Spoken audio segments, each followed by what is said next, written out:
আমরা জেগে থাকতে, আমরা বেঁচে থাকতে আপনাদের মিডিয়া, আওয়ামী কালচারাল শক্তি আওয়ামী লীগকে বাংলাদেশে ফিরিয়ে আনতে পারবে না।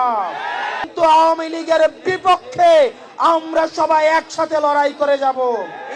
আমি শুধুমাত্র আপনাদেরকে আহ্বান জানাবো, আমাদের ইফতার কার্যক্রমকে সামনে রেখে আমরা কোনো বিশৃঙ্খল কার্যক্রম আমরা করব না। ধরেন এমন যদি কোনো পরিস্থিতি তৈরি হয় যে আমার খাবারটা, আমার ইফতারটা আমার ভাইকে দিয়ে দিতে হয়, আমরা দিয়ে দিব না? আমরা দিয়ে দিব তো? যদি আমার ইফতারটা আমি যদি দেখে আমার পাশের ভাই ইফতার পায় নাই, তাহলে আমার ইফতারটা দিয়ে দিব কিনা খুশি মনে? ইনশাআল্লাহ। আমরা কি কোনো ধরনের ঝামেলা করব? না। আল্লাহ আমাদের রিজিকে যা রাখছে এটা নিয়ে আমরা সবাই উৎসব মুখর পরিবেশে ইনশাআল্লাহ আমরা ইফতার কার্যক্রম সম্পন্ন করব। আর আমরা এই রমজান শেষে আমরা প্রত্যেকটা উপজেলায় প্রত্যেকটা ইউনিয়নে আমাদের সাংগঠনিক বিস্তার আমরা ইনশাআল্লাহ সম্পন্ন করব। এবং এই অভ্যুত্থানের যে শক্তি সারা বাংলাদেশে যারা ছড়িয়ে আছে, আমরা তাদেরকে পুনর্গঠিত করে আমরা আমাদের এই রাষ্ট্রকে ইনশাআল্লাহ আমরা পুনর্গঠন করব।